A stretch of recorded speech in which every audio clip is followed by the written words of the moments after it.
Ini dia 5 cara gue untuk bisa menang dalam persaingan apapun. Gue di sini berbicara dari sudut pandang seorang entrepreneur, karena gue pribadi adalah seorang content creator yang juga membahas tentang bisnis, finance, dan juga marketing. Dan gue pribadi dulu pernah ada di 3 proses kehidupan, yaitu pernah menjadi seorang siswa, menjadi mahasiswa, dan menjadi pekerja. Hingga sekarang bahkan menjadi seorang entrepreneur. Dan gue yakin, di 3 proses kehidupan ini, yaitu SMA misalnya, lalu juga menikmati masa remaja, lalu juga menikmati masa kuliah, dan bahkan proses terakhir yaitu berjuang di dunia kerja, semuanya udah pernah gue lewatin. Dan pada setiap proses ini, banyak sekali persaingan-persaingan yang bisa gue sebut dengan persaingan yang sangat ketat dan juga kompetitif, sehingga mengharuskan kita untuk bisa cari celah, untuk bisa menang dari kompetitor kita. Kalau dalam bisnis, jelas, kita harus bisa dan harus tahu cara atau peluang untuk bisa menang dari kompetitor yang ada. Tapi kalau misalnya kita mau jadi yang terbaik di suatu industri, kita mau jadi yang terbaik di suatu bidang, kita mau jadi yang terbaik di suatu sektor kehidupan, kita harus pahamin bagaimana cara untuk menang dalam persaingan tersebut. Dan gue yakin ketika kalian pengen menang dalam kompetisi ini, ketika kalian pengen menang dalam persaingan kehidupan, sejatinya kalian hanya ingin menunjukkan sisi atau versi terbaik dalam diri kalian. Bener kan?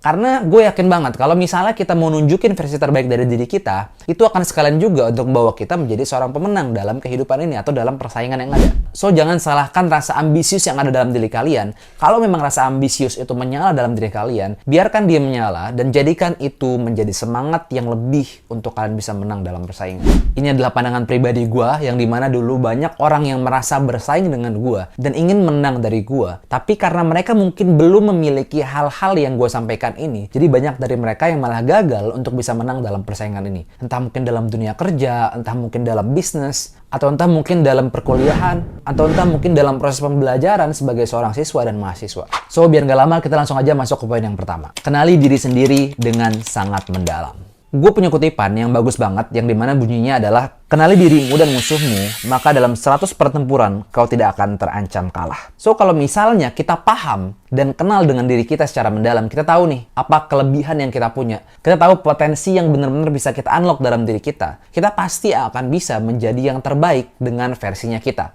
Kalau misalnya gue metain poin ini menjadi 2 hal, menjadi 2 poin penting, gue akan bisa sampaikan bahwasanya yang pertama itu adalah identifikasi kekuatan dari si kompetitor dan pahami kelemahan yang kita punya. Definisi untuk mengenali diri sendiri, itu gue metain menjadi 2 hal tadi. Identifikasi kekuatan lawan dan juga cari tahu kelemahan diri sendiri. Kalau misalnya kita tahu itu, kita akan dapat satu titik tengah, titik equilibrium yang dimana kita tahu kekuatan dia dan kelemahan kita, dan itu akan jadi satu kekuatan utuh yang bisa kita jadikan untuk mengalahkan dia. So, prinsipnya gini, kalau misalnya kalian ada dalam persaingan, ingin menjadi seorang ketua OSIS misalnya, atau ingin menjadi seorang ketua BEM, atau ingin menjadi seorang pemimpin, kalian harus tahu dulu apa alasan mendalam kenapa orang harus mengikuti saya dalam kepemimpinan saya. So, kalau misalnya kita tahu ini, kita akan belajar sedikit demi sedikit tentang diri kita. Kenapa? Reasonnya apa? Why? Why-nya itu apa? Kenapa orang harus ngikutin kita? Dan kenapa mereka harus ada di belakang kita? Kalau misalnya kita tahu hal ini, maka hal-hal fundamental dalam hidup kita sudah akan terjawab dengan sendirinya. So, yang kedua, kerjakan di atas apa yang orang lain kerjakan. Ada kutipan bahasa Arab yang gue suka, yang bunyinya adalah i'malu fawqa ma amilu. Kerjakan apa di atas yang orang lain kerjakan. Artinya, kerja dengan sangat-sangat keras. Hal ini bisa menjadikan kalian untuk bisa menang dalam persaingan. Kalau gue analogikannya seperti ini. Kalau misalnya kalian belajar untuk mencapai ranking 1 di kelas. Kalian berusaha membangun bisnis untuk bisa menjadi bisnis F&B terbesar di dunia. Oke, mungkin yang realistis saja ya. Menjadi bisnis F&B terbaik di daerah Jakarta Selatan misalnya. Kalian harus benar-benar kerja, benar-benar belajar, sampai benar-benar mendalami secara mendalam apa yang sebenarnya pengen kalian capai, sampai kalian benar-benar jadi yang terbaik di industri tersebut. Kalau misal dari sudut pandang siswa atau mahasiswa, gue akan cenderung belajar sampai gue benar-benar ngantuk, sampai gue benar-benar jam 11, jam 12, sampai gue benar-benar capek, baru gue berhenti. Memang terdengar ekstrim, tapi ini bukan tips, ini adalah fakta dan realita. Ketika gue akhirnya mencapai titik terbaik gue sebagai seorang siswa, gue nggak akan berhenti belajar, dan gue nggak akan sia-siain 1 detik pun untuk main-main, dan gue akan fokus untuk mendapatkan nilai dan versi terbaik dari gue sebagai seorang siswa. Itu prinsip yang gue pakai. Yang ketiga, untuk menang dalam persaingan, kalian harus punya tujuan yang benar-benar presisi. Untuk mencapai tujuan yang presisi, kalian harus punya mind map kalian sendiri. Kalian harus bikin peta dari kehidupan kalian sendiri. Cara untuk mencapai titik A harus menggunakan cara C, D, E, F, G, dan seterusnya. So, kalau misalnya kalian punya petanya, kalau kalian punya cara untuk mencapai ke atas, kalian akan lebih lebih terukur dan terstruktur, dan lebih pede, lebih yakin untuk mengambil keputusan-keputusan ke depannya yang seharusnya memang kalian ambil. Kalau dalam bisnis, setiap pebisnis besar, pebisnis yang sukses, konglomerat, mereka tuh punya cara sendiri untuk bisa mencapai titik tertinggi mereka, yaitu mereka bikin peta mereka sendiri, mereka bikin cara jalan mereka sendiri untuk mencapai ke sana. Untuk mencapai ke sana, mereka akan bikin dulu, mereka akan metakan. Biasanya pebisnis sukses, itu mereka bikin, oke, sumber pendapatan saya ada 15, dari A, B, C, D, E, sampai 15. Oke, dengan uang yang saya punya, saya akan putarkan ke modal B. Dengan modal B yang ada, saya akan buat 8 bisnis yang berbeda. 8 bisnis yang berbeda. Dari hasil 8 bisnis ini, saya akan buat pendanaan ke bisnis-bisnis lain, dan saya akan investasi ke bisnis-bisnis tersebut. Akhirnya, menjadi suatu venture capital. Dan dari uang-uang yang ada di sana, mereka akan putar lagi ke bisnis-bisnis lain, misalnya ke industri yang lain, seperti peternakan, perkebunan, pertanian, dan lain sebagainya. So, inilah cara kerja para konglomerat, para pebisnis yang memiliki banyak bisnis, dan akhirnya bisa sukses dalam bisnisnya. Karena menurut gua, nggak ada kesuksesan tanpa tujuan yang jelas. Kalau semakin jelas dan spesifik dan presisi tujuannya, maka kita akan lebih cepat untuk mencapai tujuan tersebut. Dan pasti orang-orang yang tidak fokus dengan dirinya, tidak fokus dengan tujuannya, nggak akan bisa sampai dan menang dalam persaingan ataupun kompetisi. So, ada prinsip atau kutipan yang gue suka juga. Yang bunyinya adalah, mereka yang berjalan tanpa tujuan adalah mereka yang akhirnya menjadi bagian dari kemenangan orang lain. Yang keempat, cara menang dari persaingan yang keempat adalah ciptakan keunikan yang sulit ditiru. Gue yakin setiap orang pasti punya skill-skill ataupun keahlian-keahlian yang sulit ditiru oleh orang lain. Kalau misalnya kalian tahu, kalian udah tahu, kalian bisa baca potensi itu dalam diri kalian. Dan kalian jadikan itu added value atau nilai tambah dalam diri kalian. Itu pasti akan membuat kalian 100 langkah lebih maju dari orang lain. Karena kenapa gue bilang 100 langkah bukan 1 langkah?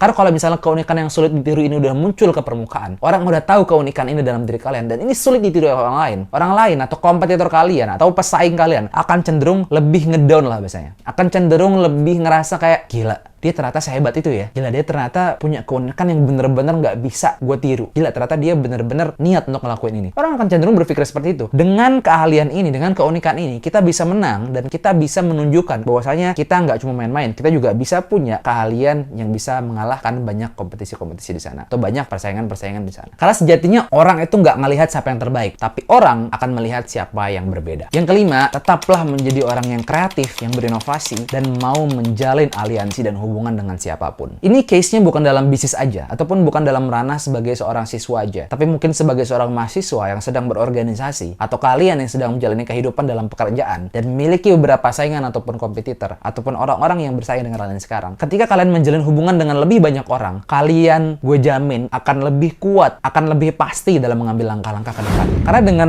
banyak kenalan sama orang, dengan banyak ketemu sama orang, banyak menjalin hubungan, banyak menjalin kerjasama dengan orang lain, kita akan punya mindset yang 1 langkah lebih maju dan bikin kita menjadi lebih yakin lagi untuk menentukan pilihan-pilihan besar dalam hidup kita. Karena gue mikir gini, ketika gue ketemu dengan banyak orang, gue ngobrol dengan banyak orang, gue menjalin hubungan, gue kerjasama dengan banyak orang, gue ngerasa bahwasanya ada nilai-nilai yang terus bertumbuh dalam diri gue. Entah dari nilai kepercayaan, dari cara gue berkomunikasi, dari cara gue untuk bisa menyelesaikan masalah. Kalau misalnya gue punya masalah A, gue bisa panggil teman A. Kalau misalnya gue punya masalah B, gue bisa panggil kenalan gue yang B. Kalau gue punya masalah C, gue bisa panggil yang teman gue yang C. Jadi banyak cara-cara yang bisa kita buka dengan hubungan kita dengan orang lain. Karena lagi-lagi kalau misalnya kita bicara kemenangan yang besar, rata-rata kemenangan yang besar yang ada di dunia ini, kompetisi besar yang dimenangkan oleh seorang dalam dunia ini tidak dimenangkan oleh kemampuan individu, tapi dimenangkan oleh kemampuan tim. So, kalau kita punya super tim, kita punya super networking, kita punya super friends, kita akan bisa mengajak mereka untuk bisa menjadi bagian dari kemenangan dan langkah-langkah kita ke depannya. Sisanya, kalian harus bertawakal dan berdoa dengan sangat-sangat keras dan berdoa dengan sangat-sangat tulus untuk bisa mengharapkan kebaikan dalam proses kalian. Niatkan semuanya untuk ibadah, niatkan semuanya untuk menjadi proses pembelajaran dalam diri kalian, untuk menjadi manusia atau insan yang lebih baik ke depannya. Karena sejatinya kita adalah manusia yang bekerja untuk keabadian, bukan hanya untuk kesenangan semata. Ciptakan karya-karya terbaik kalian, jadi versi terbaik dari diri kalian. Pelajari keunikan, pelajari kelebihan, pelajari kelemahan yang mendasar dalam diri kalian. Itu adalah fundamental yang harus kalian pelajari, yang harus kalian pahami untuk menjadi yang terbaik dan menang dalam kompetisi. Mungkin sekiranya ini aja yang bisa gue sampaikan. Kalau misalnya kalian suka dengan video ini, jangan lupa untuk like, comment, share, dan juga subscribe. And see you guys in the next video.